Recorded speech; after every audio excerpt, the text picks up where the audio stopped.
The Wayne Ayers Podcast. The Wayne Ayers Podcast. Woohoo! Time to wake your ass up for a blessed day.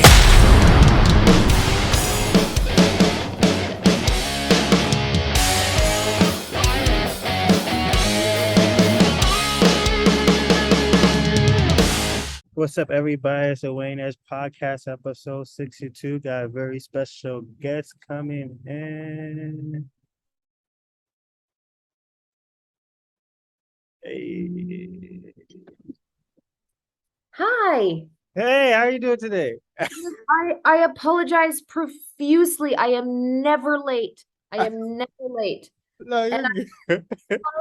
The Halloween costumes and like thinking of dinner tonight before going to trick-or-treating has overloaded my mind. I am so sorry. I totally understand. It's Halloween. I'm just happy you're here, honestly. I appreciate you coming on.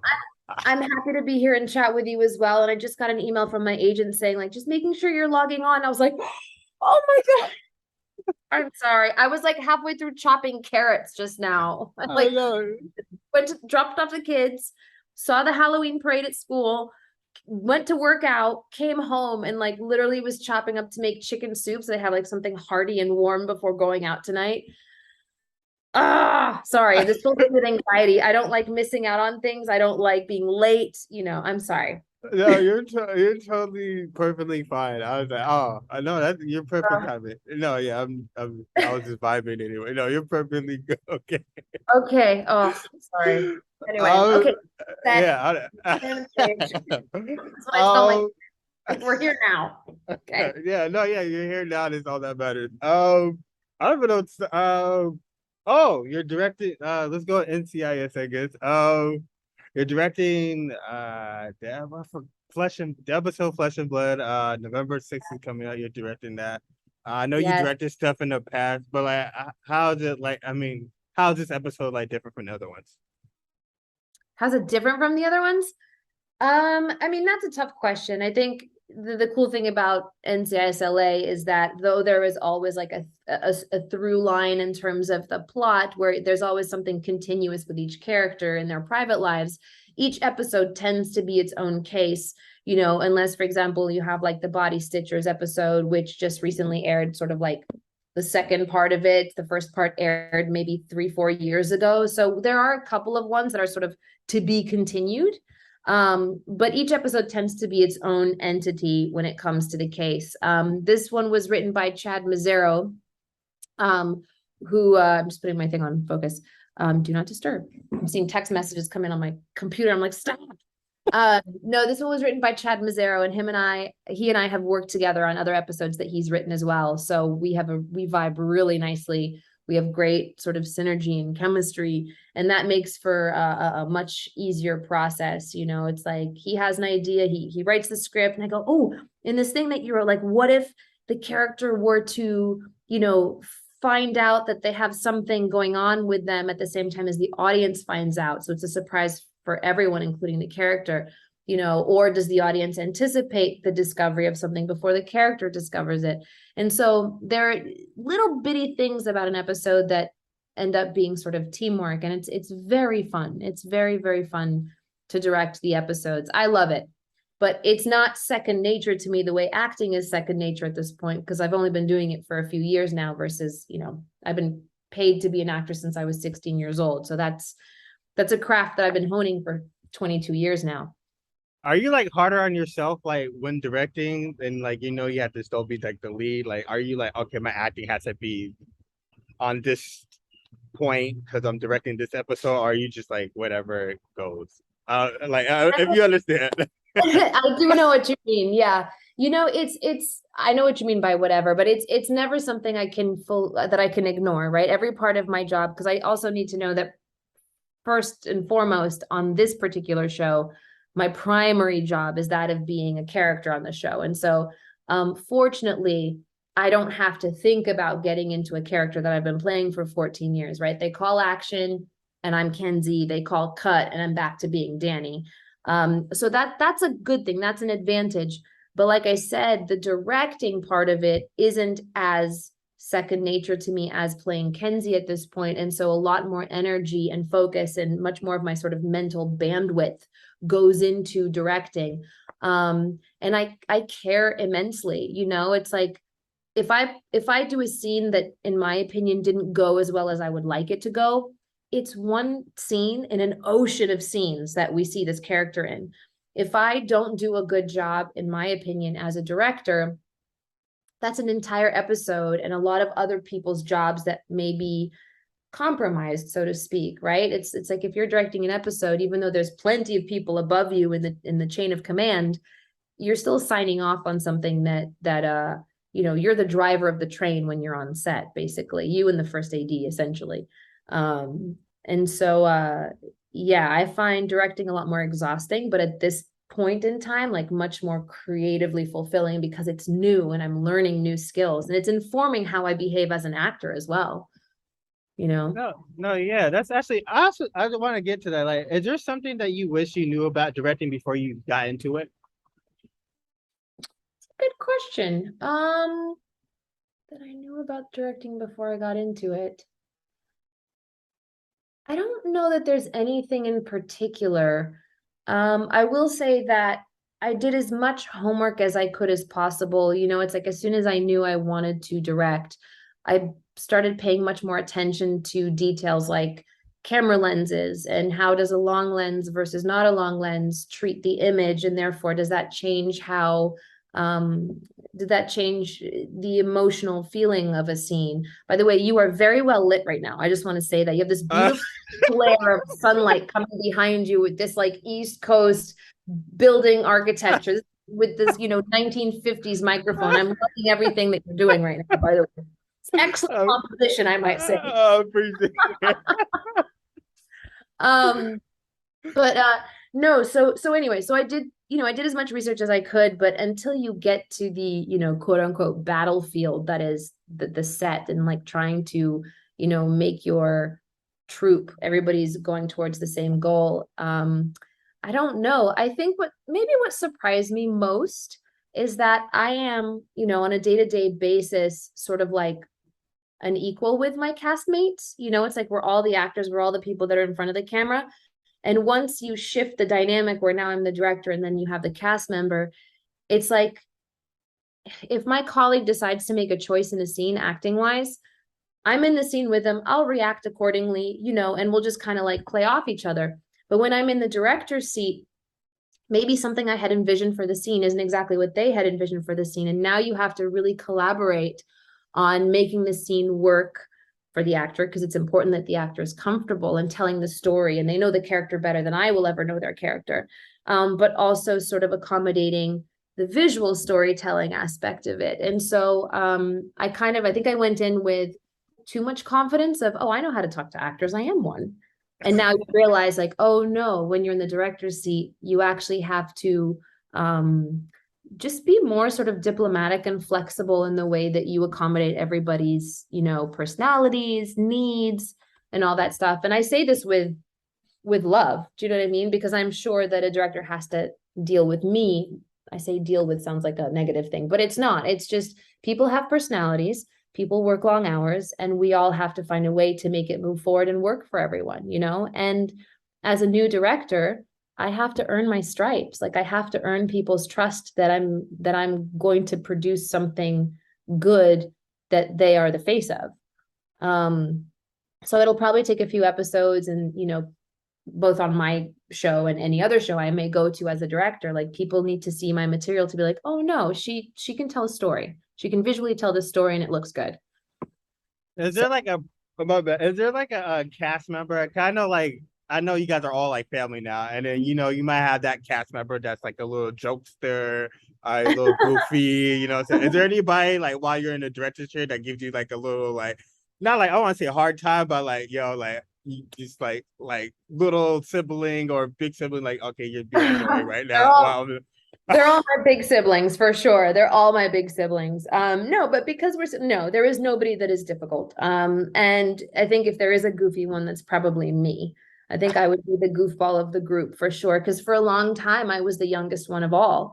And so I think I just automatically fell into the category of younger sister for everyone. And, and I'm treated accordingly, like so much love, but I'm still the younger sister. And so, but no, nobody is particularly difficult. And they're also happy for me to take this lateral step in my career that honestly, I've felt nothing but support and love from everyone. I can't complain. Before I forgot to mention to the beginning. Your fans are like the most like loving fans out there. Like, I kind of no, I told them that I was interviewing, and they like went like hard. So like later on, I'm gonna have like some fan questions. There's like a bunch of them, but I was like, I had to definitely get them out because they all went like crazy. I Yeah, hope well, I get a lot of people, but yeah. well, let me say something about the fans of the show and of the character and everything, or people that have accompanied me since I started my career. They really are full of love. Like I feel like sometimes fandoms can be very aggressive and they like aggressively defend you or whatever it is. And I've seen maybe somebody didn't like an episode as much, or didn't quite like something my Kenzie did, my character. And rather than somebody jumping on them and becoming defensive about it, I have found that they're like, well, maybe what the writers were trying to do was this. Like they kind of have, oh, well, here's a different perspective. I've very seldom seen somebody being aggressive, so to speak, and it's so refreshing.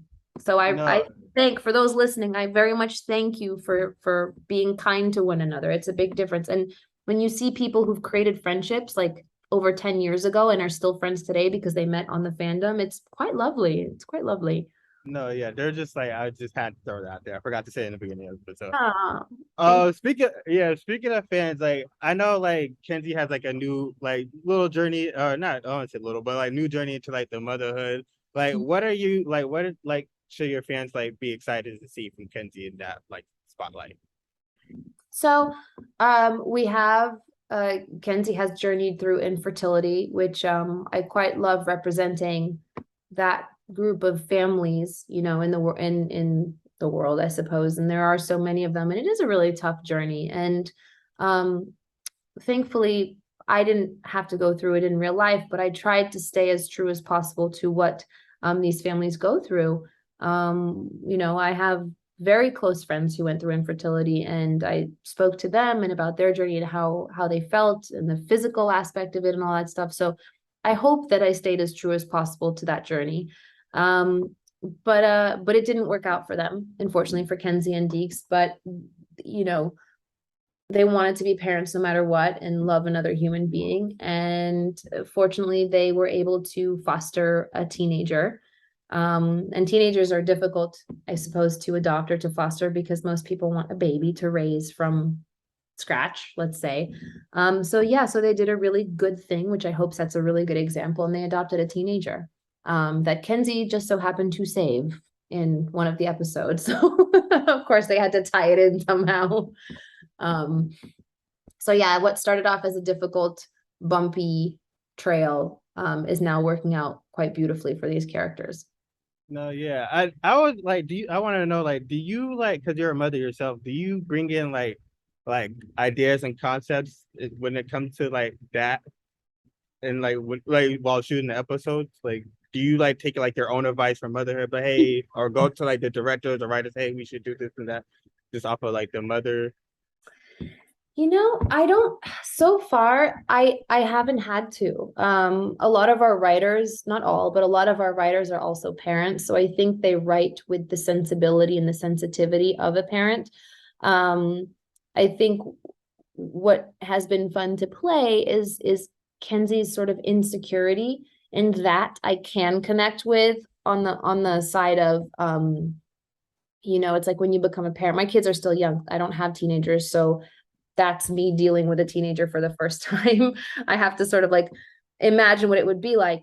But I'm raising my children from a young age, so I know who they are. I know their dislikes and likes. I know how they like to be spoken to when they're upset, or if they want proximity, or if they need space.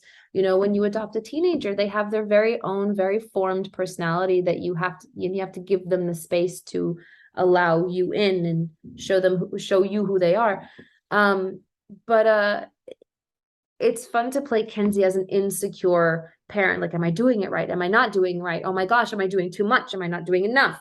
and that I can totally relate to as a parent of children. You know, it's like you want to be there for everything, but then you also want to give them the space to sort of feel independent as well. So it's a fine line, but yeah, it's always a process of discovery. And on a long running show like ours, you have time to discover these characters.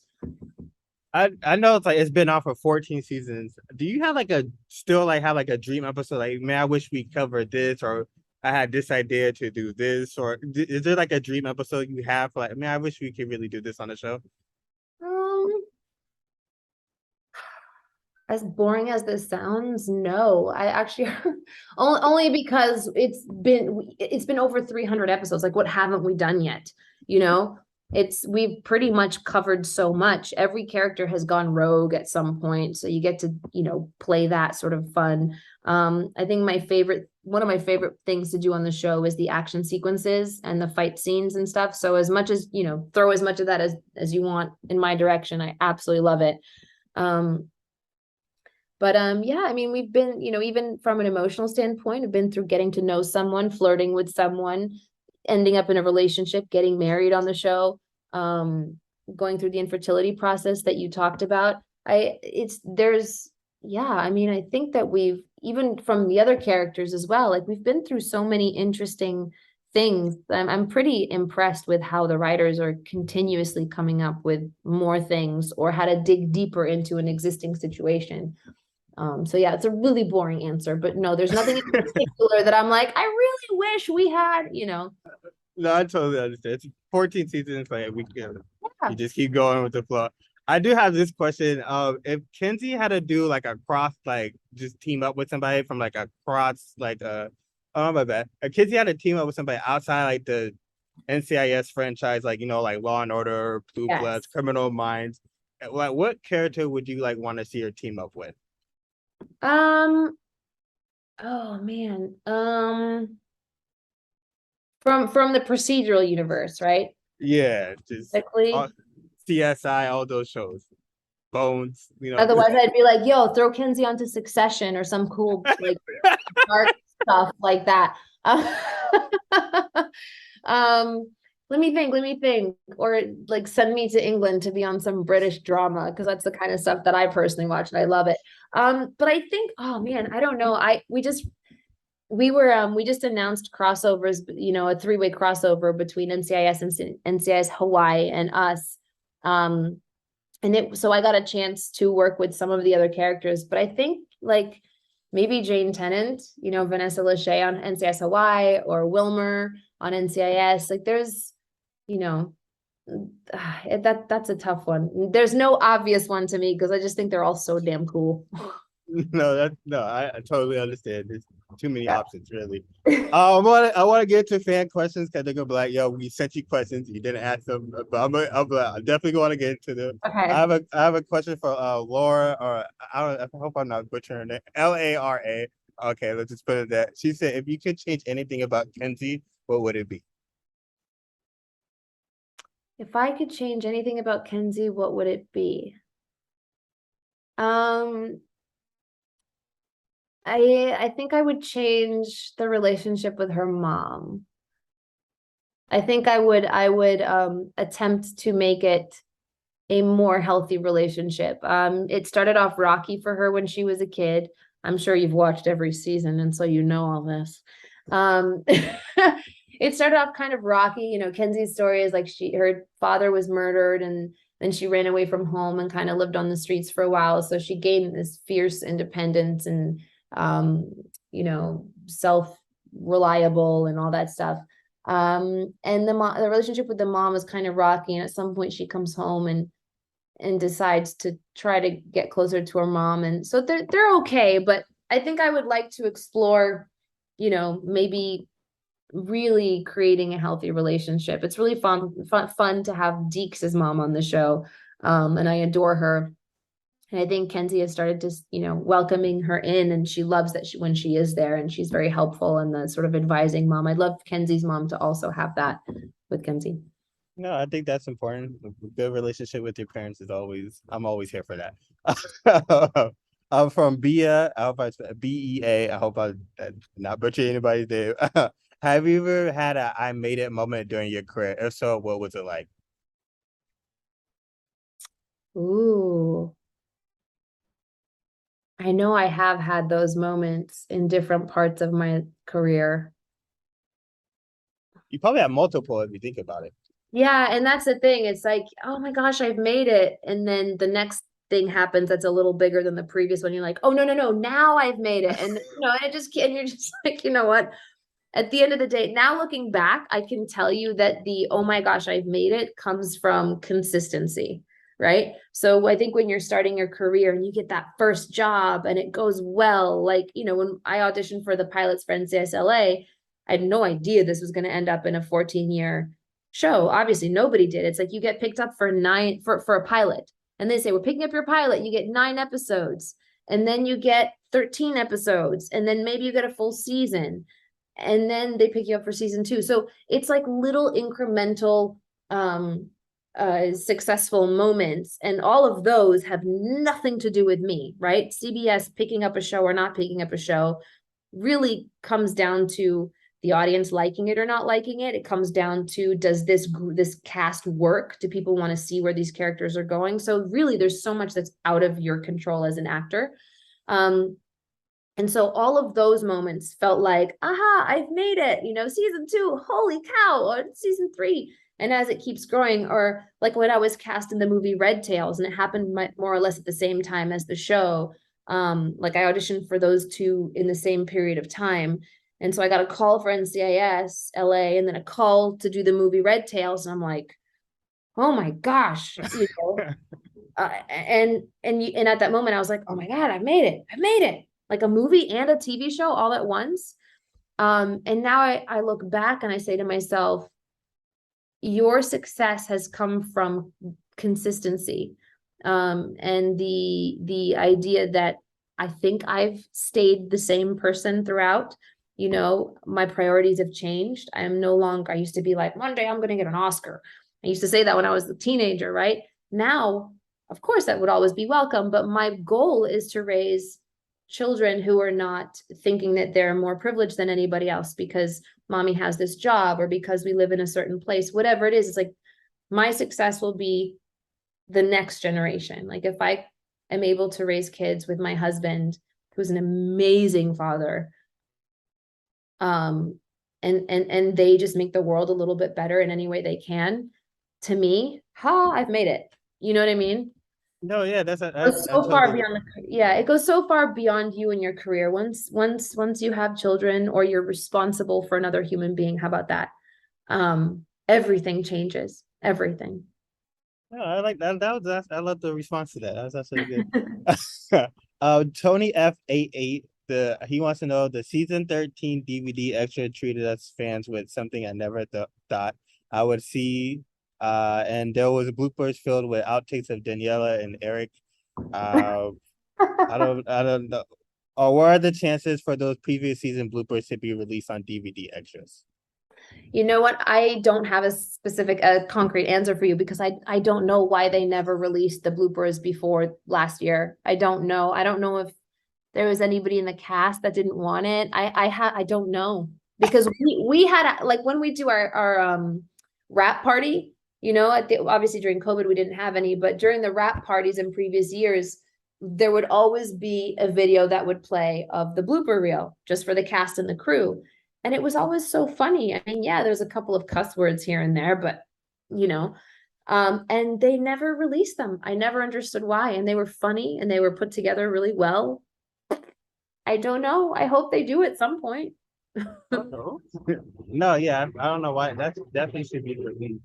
Maybe they're saving it till like the end of the season and they're just gonna release everything. I don't know.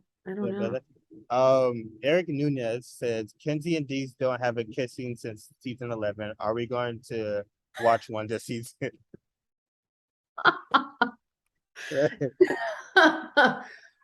Since season 11, well, if you think about it, that kind of puts us at COVID. So a lot of the intimacy was sort of nixed because of COVID. So I have no idea. They would have to, our show doesn't do anything that's sort of gratuitous, right? So anytime there is any form of intimacy, kissing or whatever it is, it's always because the scene really calls for it. And so we'll see yeah. Hopefully get Erica her kiss scenes very soon. Lucy, Lucy, what's her favorite? Is that why that Lucy, person watches the show to see us kiss? That's weird. What about the love and the building of a relationship and the raising of a teenager? Lucy wants to know what's your favorite thing about Kenzie, and what's one thing that you dislike about Kenzie? What do I love about Kenzie? I love her resilience and her strength. I love her intelligence. I love her physical capability. I love her principles. I love that she stands for what's good. She has really strong principles. Sorry, this mosquito. What do I not like about Kenzie? Yeah.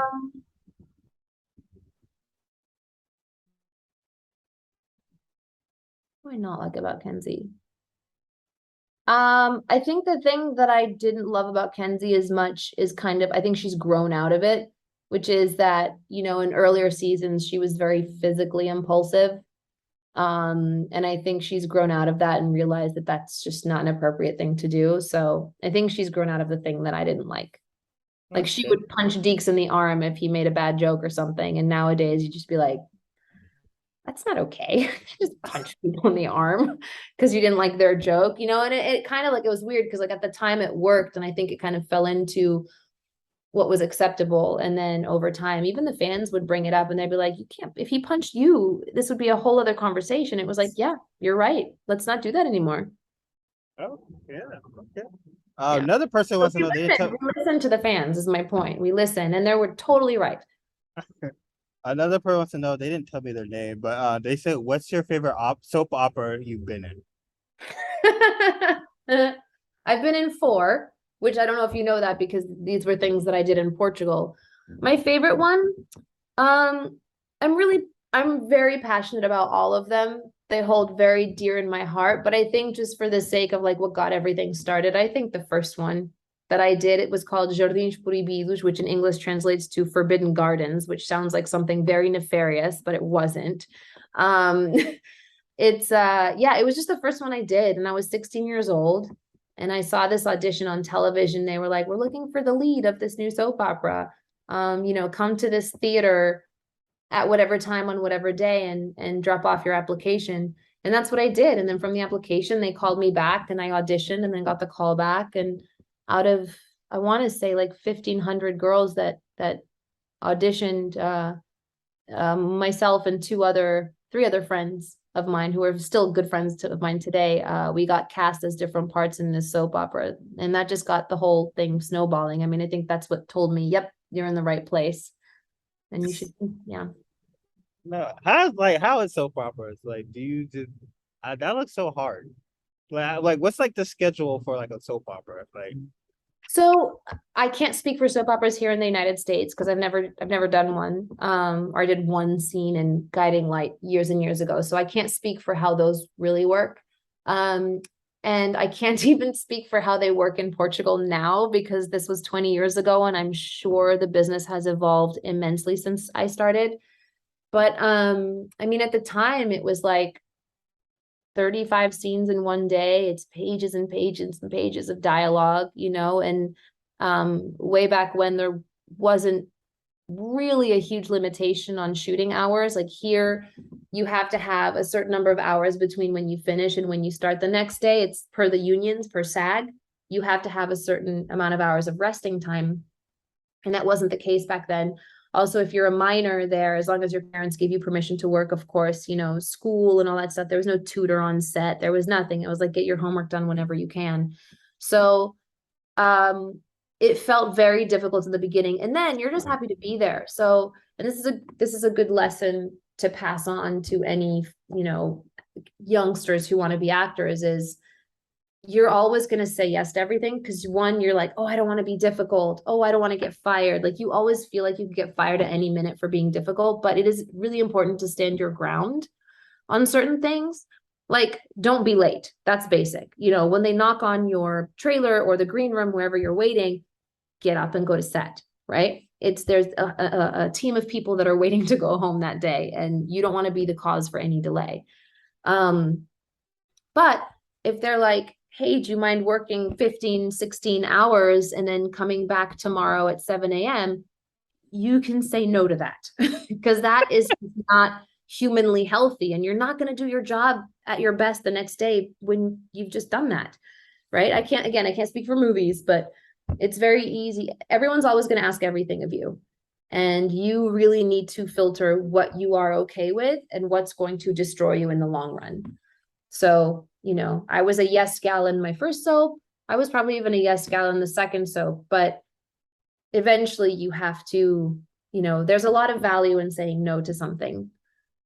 No, yeah, it's kind of like soap operas be like crazy. Like, I was like, how do y'all do that It's a for lot. this It's a amount? lot of no, it's a lot. It's a lot. But I'll tell you though, like my set etiquette and my ability to learn lines all came from that time, you know. So now when I'm on this show, which feels like a long time during the day, but at the end of the day, we're shooting like 9 pages. 10 pages would be considered a pretty long day. There we were doing like 35 to 40. And granted, we have 2 cameras. You know, the cameras are on the 4th wall. It's like you have 3 walls. It's lit from above, so you don't have to wait for lighting all the time because it's sort of overall lit. This is soap operas. This is not TV shows. For us, every time the camera turns to another character, you have to relight everything, and that takes a long time, right? So yeah, it was a very, very good school to learn how to work professionally. Okay, no, I like it. Bia again, she wants to know what's your top 3 songs right now. uh, I was not prepared for that question. I'm literally going to my iTunes as we speak to see what like. Now remember, again, boring old me. My children are big requesters of specific music. I'm a big fan of the whole of Harry Styles, I have to be honest. But the song that is replayed in our car as a family, windows down, wind blowing, sun's going down. I have to say it's a really good song. It's from a band called Talk, and it's called Runaway to Mars. Okay.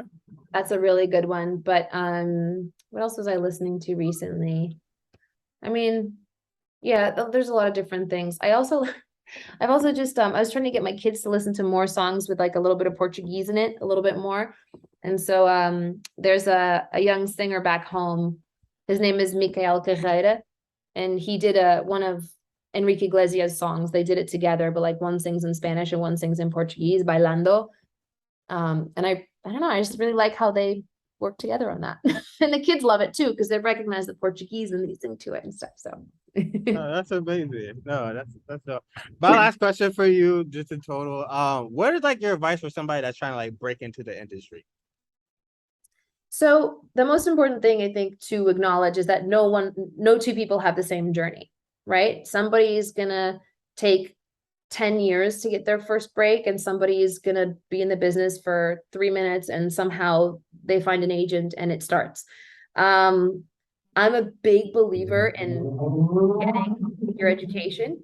I think there's a lot you can learn in a classroom, not everything. There's stuff that you're only going to learn when you actually get to a professional job, especially, this is interesting, it took me years to figure out to implement some of the stuff I'd learned in class. Like, because I always thought, oh, I learned these exercises or these relaxation techniques or something that would get me into the character.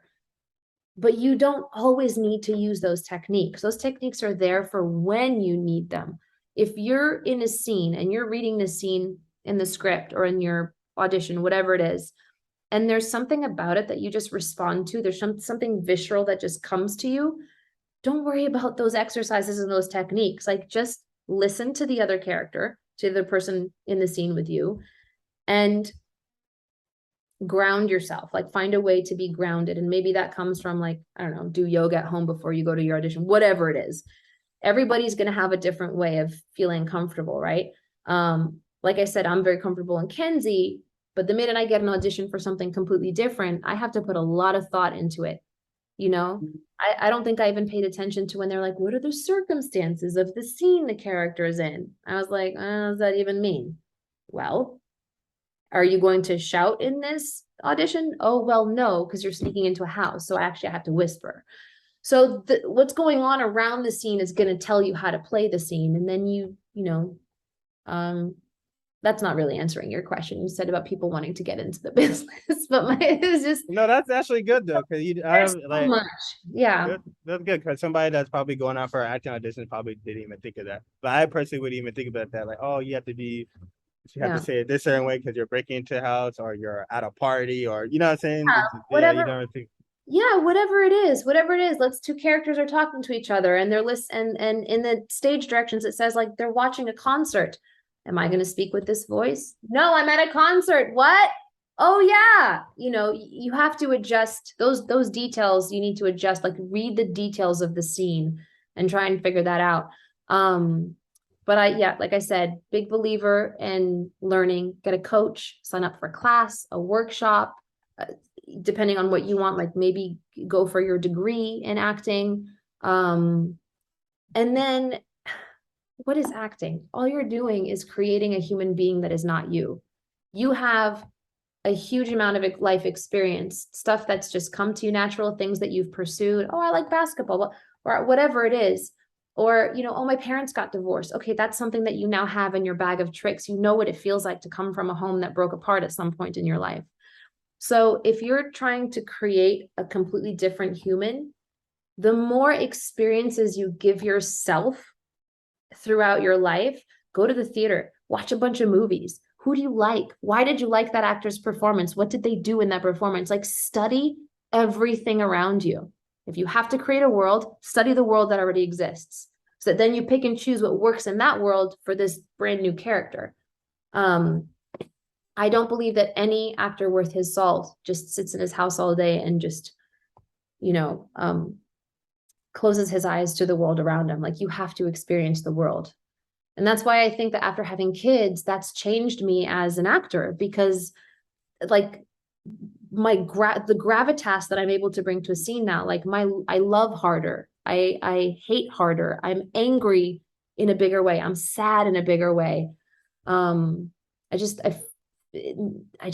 personally feel like I feel more intensely than I used to before kids. I know what it feels like to be like, I would die for these people. I've never said that before. I'll say my ride or die. I'll defend them with everything I have, but I've never said I would die for these people. And I would die for my children. Of course I would, right? If it meant saving their lives. Oh, no, that's well, I appreciate that. That's beautiful. That was beautiful. It's true. Every tragedy or good thing that's ever happened in your life will be useful to you at some point as an actor. It will. That's the silver lining of being in this business, I guess. Oh, that's all I have. Therapy session right here. No, I really appreciate you coming on, taking the time out. I know you're busy and it's Halloween, so I totally understand it. So thank you so much. Yeah. But yeah, appreciate it. Thank you. Those were really good questions. This was really fun. Thank you. And I'm so sorry again for keeping you waiting for 27 minutes. That's awful. No, you're perfectly fine. Awful. I'm going to go make chicken soup now.